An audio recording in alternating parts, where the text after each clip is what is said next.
Good evening. This is a public hearing in the petition of Fitchburg Gas and Electric Light Company, doing business as Unitil, to the Department of Public Utilities for approval of rates and charges set forth in tariffs MDPU numbers 229 through 238, and approval of an increase in base distribution rates for electric service pursuant to General Laws Chapter 164, Section 94, and 220 CMR Section 5 and following. The Department of Public Utilities has docketed this matter as DPU 1390, and it has suspended the effective date of the rate increase until June 1, 2014, in order to investigate the company's request. My name is Mark Tassoni. I'm a hearing officer with the department. With me tonight are Kevin Branley, the Director of the Rates Division, Aaron Kempster, an analyst in the Rates Division, and Morgan Trenton, an analyst in the department's Electric Power Division. The department required the company to publish notice of this hearing in state and local newspapers, to give notice to local elected officials, to provide copies of the notice to city and town clerks for posting in city and town halls, to display the notice on the company's website, and to provide individual notice to customers through a bill insert or a bill message. The company has provided the return of service and proof of publication to the department. The documents appear to be in order and they are accepted as such. At this time, may I have the appearance of counsel for the company, please, and could you also introduce company representatives that are with you tonight? Yes, good evening. My name is Gary Harper, counsel for Unitil and Fitchburg Gas and Electric Company. And with me tonight is Dave Rosa, the law firm of Lunenburg, also representing Fitchburg Gas. There are several members of Unitil in the audience. Mr. Epley, do you want to use the microphone?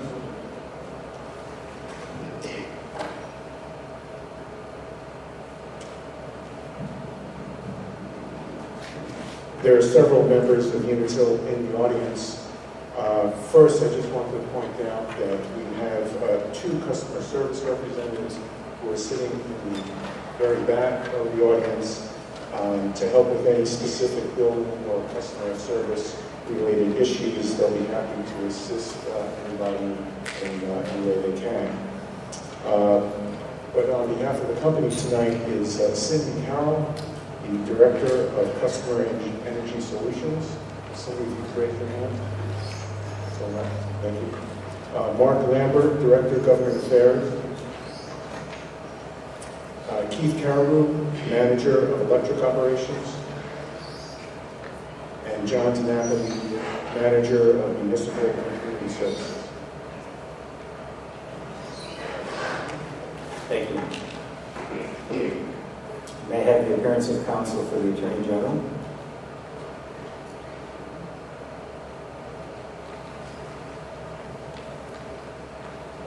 My name is Sandy Paddock. I'm here for the Attorney General's office right now. And are there any other parties represented here tonight? The company is requesting a general increase of $6.7 million to its electric-based distribution rates. As set forth in the legal notice advising of tonight's hearing, if the company's petition is approved as requested, the increases in customers' bills will vary depending upon the season and level of usage. We have copies of the notice with the bill impact information available if you need a copy, and any customer can speak directly to the company's representatives for specific bill impact information. There are two types of hearings that the department holds in a case like this.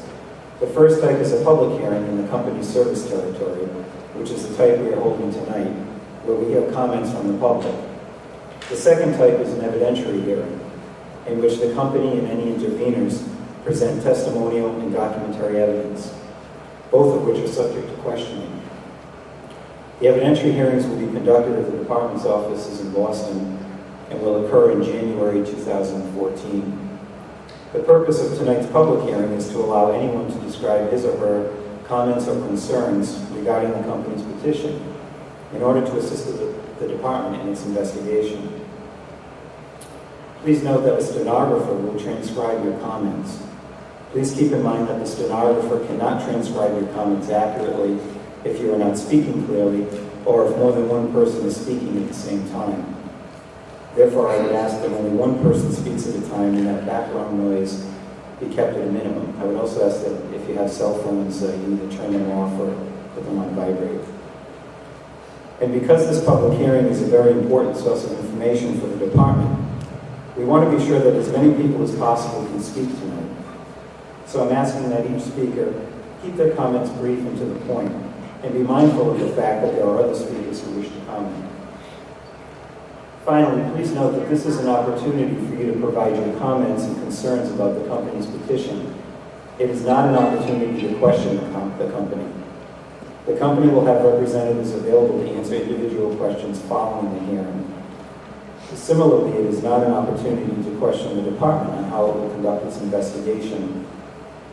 If you have questions about that, the department will be available after the hearing to answer specific procedural questions. After we hear from all speakers, I will adjourn the hearing. At this time, does the company wish to make a statement? Yes,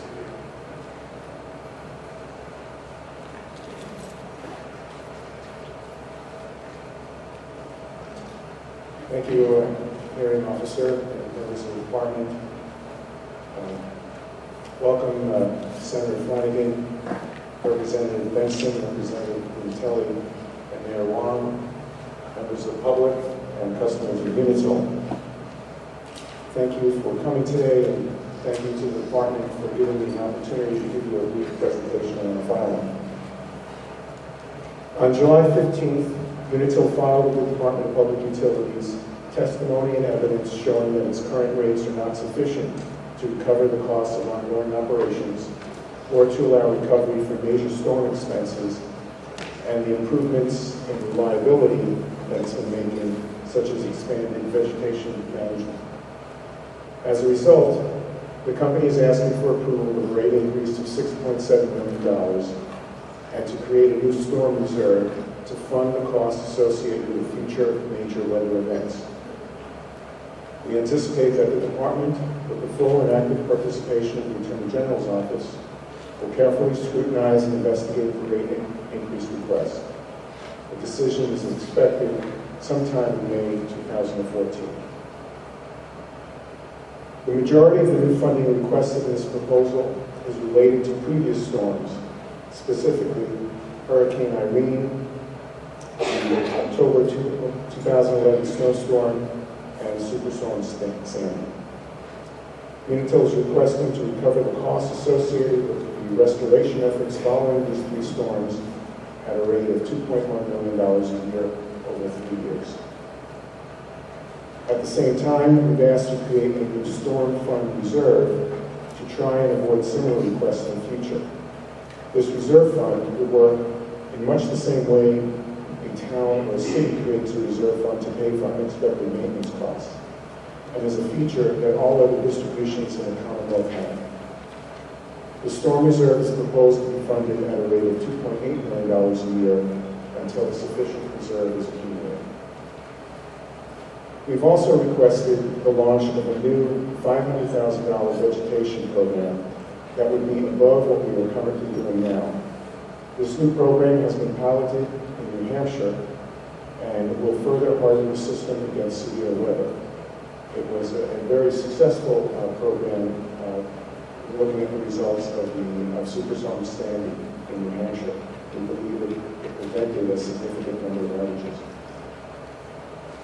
These items comprise the majority of the rate increases associated with our filing. Unitil has also requested revenue increases associated with general operating costs such as labor contracts and the cost of equipment and supplies, as well as a proposal for tracking and covering new investments in the company's infrastructure costs going forward. Importantly, at the same time that Unitil is seeking to increase its base distribution rates, there are other components of customer bills that will be decreasing and eventually ending in the near future. Decreases to Unitil's transition charge began this past September 1st and will continue periodically over the next year and a half until that charge ends completely on January 1, 2015. As a result, the offsetting decreases to the transition rates in January 2014 and 2015 are expected to keep residential bills virtually flat, though other factors outside of the company's control, such as supply costs, will fluctuate semi-annually. For a residential customer using approximately 600 kilowatt hours, the net effect of the proposed rate case, the storm reserve fund, and the decrease to the transition rate will increase bills by approximately 40 cents a month, or 0.3% increase overall. I hope this explanation has helped you understand the filing. The company believes that this public hearing is an important part of the process, and this is your opportunity to be heard, and we welcome your input. Thank you very much. Thank you. The department traditionally allows elected officials the opportunity to speak next, and I understand that Senator Flanagan would like to make a comment.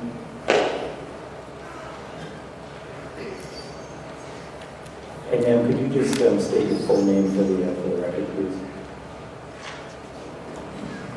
My name is Senator Jennifer Flanagan, and I'm a state senator representing the city of Fitchburg and the towns of Lunenburg and Townsend. I'd like to thank the department for being here tonight to hear our concerns in regards to the rate increase proposal by Unitil.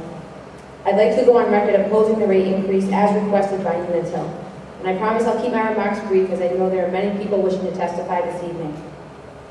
Since December of 2008, I have been working very closely with both the Attorney General's office and Unitil, learning more than I adhere to about rate structures, emergency storm response, and many other electricity and gas-related issues. I've been asked countless times by my colleagues across the state about why my constituents pay the highest rate for their electricity in Massachusetts. And for many years, my answer was simple. Unitil made an unwise investment when partnering with Pine Tree Power, paying exorbitant transmission charges for their electricity.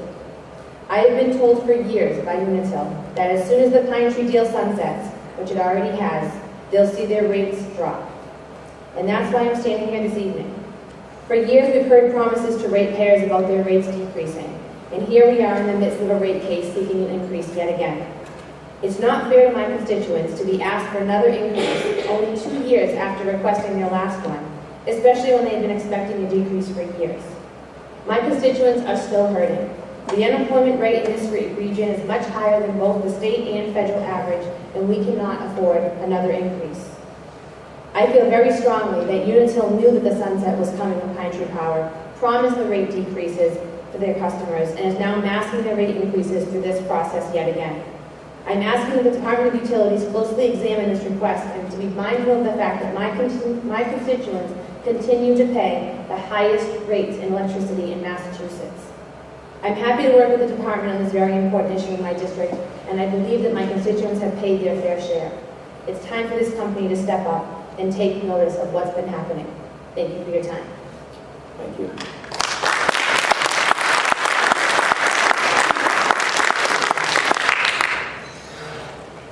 Representative Benson, would you like to make a statement? Or Representative Unitil?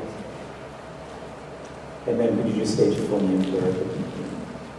Jennifer Benson, I'm the state representative for the 37th Middlesex District, and I am from Lunenburg. Thank you for the opportunity to testify against this proposed rate increase from Unitil.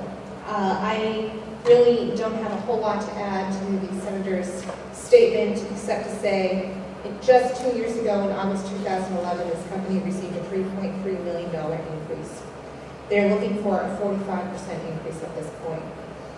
Now, we know that these stranded costs will end in January of 2015, and I think it's not only nice, but imperative that the ratepayers in this region see this decrease and are able to recoup these costs. As the Senator stated, this region sees the highest utility costs. We have a business base that is very high users of electricity. We have a manufacturing base here in north central Massachusetts. This public utility has negatively impacted that sector of our economy here, which is one reason our unemployment rate remains higher than the rest of the Commonwealth. So from an economic development point of view, we are in desperate need of relief from these rates, and I implore the you to not grant this